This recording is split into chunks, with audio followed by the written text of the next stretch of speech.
اسی طرح ابراہیم علیہ السلام نے اپنے جو والد تھے ان کو وہ بت تراشتے تھے، تو ان کو بھی سمجھایا کہ آپ ان بتوں کو نہ تراشا کریں، ان کو نہ پوجا کریں، ایک اللہ کی عبادت کریں۔ تو جن نبیوں نے سخت سٹانس لیا شرک اور اس کی اقسام پہ، تو اللہ نے ان کو اتنا ہی اپنی رحمت سے بلند درجہ عطا فرمایا۔ پھر ان کے بعد تیسرے نمبر پہ جو اللہ نے مجھے اپنے ڈریمز میں دکھایا وہ ہے موسیٰ علیہ السلام۔ تو موسیٰ علیہ السلام کا ذکر تو قرآن میں کافی جگہ پہ ہے۔ تو موسیٰ علیہ السلام کا بھی آپ کو پتہ ہے کہ وہ ایک بہت ہی ظالم فرعون تھا جن کے دور میں وہ پیدا ہوئے تھے، یہاں تک کہ اس نے سارے بچوں کو مارنے کا بھی حکم دیا، لیکن اللہ نے ایسی تدبیر کی کہ موسیٰ علیہ السلام کو اسی کے محل میں پہنچا دیا اور پھر وہ وہیں پلے بھرے۔ تو پھر اس کے بعد جب اللہ نے موسیٰ علیہ السلام پہ سے کلام کیا اور یہ کہا کہ فرعون کے پاس جاؤ اور اس سے نرمی سے بات کرنا کہ شاید وہ سمجھ جائے، تو پھر موسیٰ علیہ السلام اللہ کے معجزات لے کے ان کے پاس گئے۔ پھر جب جادوگروں نے اپنی رسیاں ڈالی اور موسیٰ علیہ السلام نے اپنا عصا ڈالا تو وہ ان سب رسیوں کو ایک ایک کر کے نگل گئے۔ تو فرعون نے اتنا کھلا معجزہ دیکھنے کے باوجود اللہ پہ ایمان نہیں لے کے آیا، بلکہ موسیٰ علیہ السلام اور ان کے جو ساتھی تھے ان کو مارنے کے لیے نکل پڑا۔ تو موسیٰ علیہ السلام آگے جا رہے ہیں اور فرعون کی فوجیں پیچھے ہیں، اور آگے آ گیا دریا۔ تو جب دریا آ گیا تو وہ آگے پھنس گئے اور پیچھے سے فرعون کی فوجیں آ رہی ہیں۔ تو موسیٰ علیہ السلام کے ساتھ جو لوگ تھے انہوں نے کہا کہ موسیٰ علیہ السلام ہم تو پھنس گئے ہیں۔ تو موسیٰ علیہ السلام نے کہا کہ نہیں، میرا پروردگار میرے ساتھ ہے، میرا اللہ میرے ساتھ ہے اور وہی مجھے رستہ دکھائے گا۔ تو پھر اللہ نے کہا کہ اپنا عصا جو ہے نا وہ دریا پہ ماریں۔ تو جب انہوں نے دریا پہ مارا تو وہ دو ٹکڑے ہو گیا اور موسیٰ علیہ السلام وہاں سے نکل گئے، اور اللہ نے فرعون کو وہیں پکڑ لیا اور وہ اس کو وہیں ڈبو دیا۔ تو اس کے بعد موسیٰ علیہ السلام کوہ طور پہ اللہ سے کلام کر رہے تھے، تو اللہ نے ان سے کہا کہ موسیٰ علیہ السلام آپ کو پتہ ہے کہ آپ کی جو قوم ہے وہ پیچھے شرک میں پڑ گئی ہے۔ تو موسیٰ علیہ السلام یہ سن کے تو وہ وہاں سے غصے کی حالت میں چل پڑے۔ اور یہاں پہ اب دیکھیں کہ ہارون علیہ السلام اللہ کے نبی بھی ہیں اور موسیٰ علیہ السلام کے بڑے بھائی بھی ہیں، یعنی دو دو درجے یہاں پہ آگے، دو دو رینکس آگے۔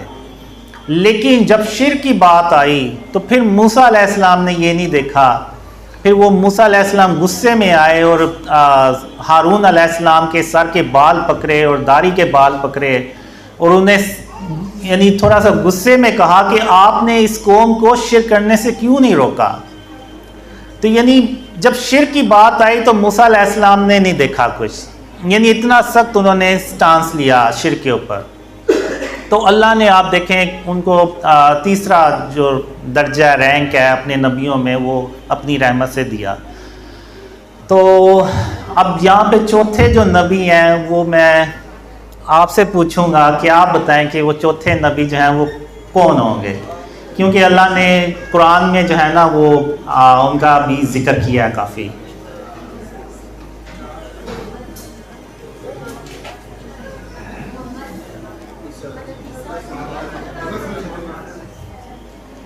جی ہاں جی، جو اللہ نے مجھے ڈریمز میں دکھایا ہے چوتھے نمبر پہ سلیمان علیہ السلام وہ آتے ہیں۔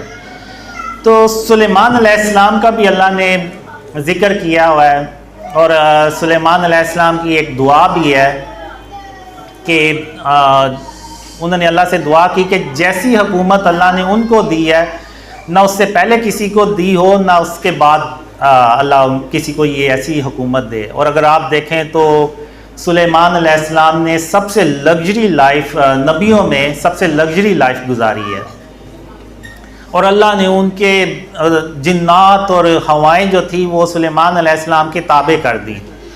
اور جانوروں کو بھی ان کے تابع کر دیا۔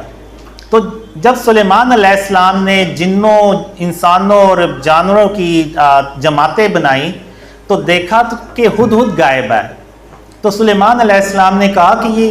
کیا وجہ ہے کہ یہ ہدہد غائب ہے یا یہ کہاں غائب ہو گیا ہے؟ تو سلیمان علیہ السلام نے کہا کہ میں اس کو سخت سزا دوں گا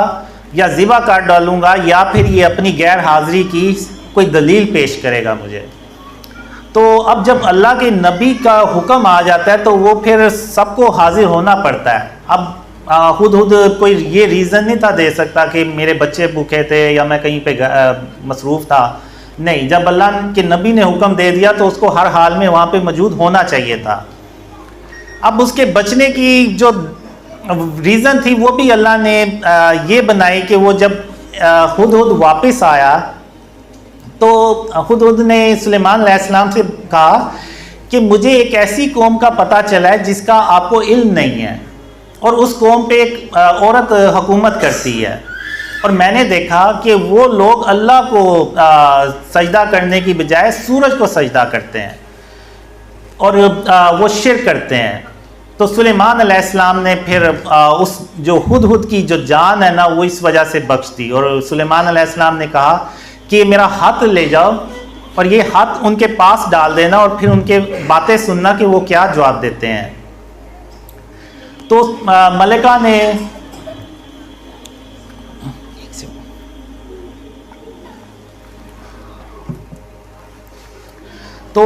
نے ہاتھ پڑا کہ بسم اللہ الرحمن الرحیم، یہ ہاتھ سلیمان علیہ السلام کی طرف سے ہے، اور وہ کہتے ہیں کہ متی و فرما بردار ہو کے میرے پاس چلے آؤ اور شرک کو چھوڑ دو، نہیں تو وہ جو ہے وہ جنگ کریں گے۔ تو پھر وہ جو ملکہ ہے اس کا نام سبا تھا، ملکہ سبا، تو وہ اپنے درباریوں سے پوچھتی ہیں کہ آپ مجھے مشورہ دیں کہ ہم کیا کریں۔ تو ان کے جو درباری تھے وہ کہتے ہیں کہ ہم سخت جنگجو ہیں اور ہم جنگ کے لیے تیار ہیں، لیکن آپ جو مشورہ دیں تو سوچ سمجھ کے دیں۔ تو ملکہ سبا نے کہا کہ جب بادشاہ کسی قوم پہ چڑھائی کرتے ہیں تو وہاں کے عزت والوں کو بے عزت کر دیتے ہیں، ذلیل کر دیتے ہیں، تو میں ان کے پاس کچھ تحفے بھیجتی ہوں۔ تو جب قاصد سلیمان علیہ السلام کے پاس تحفے لے کے پہنچے تو سلیمان علیہ السلام نے کہا کہ کیا تم مجھے مال سے مدد دینا چاہتے ہو؟ اور جو مال اللہ نے مجھے دیا ہے وہ اس سے کہیں بہتر ہے جو مال اللہ نے تم لوگوں کو دیا ہے، اور یہ اپنے مال تم واپس لے جاؤ، اور اب میں ایسے لشکر لے کے حملہ کروں گا جس کے مقابلے میں تم میں طاقت نہیں ہوگی اور تم ذلیل ہو جاؤ گے۔ تو اب اگر یہاں پہ دیکھیں تو جب شرک کی بات آئی تو سلیمان علیہ السلام نے وہ تحفے لینے سے بھی انکار کر دیا۔ اگر ہم نے وہ ارطغرل سیریس دیکھی ہوگی تو وہاں پہ کیا ہوتا تھا، جو کائی قبیلہ تھا وہ کسی ایک بڑے بادشاہ کی سرزمین پہ رہتے تھے اور وہ ان کو ٹیکس پے کرتے تھے بدلے میں، اور وہ بادشاہ جو تھا اس نے ان کو الاؤ کر دیا کہ ٹھیک ہے آپ یہاں پہ رہ جائیں اور ہمیں سال کا اتنا ٹیکس جو ہے نا وہ آپ نے پے کرنا ہے۔ تو یہاں بھی ملکہ سبا نے ایسا ہی کچھ کرنے کی کوشش کی کہ سلیمان علیہ السلام کو تحفے بھیجے کہ شاید وہ اس کے بدلے میں ہمیں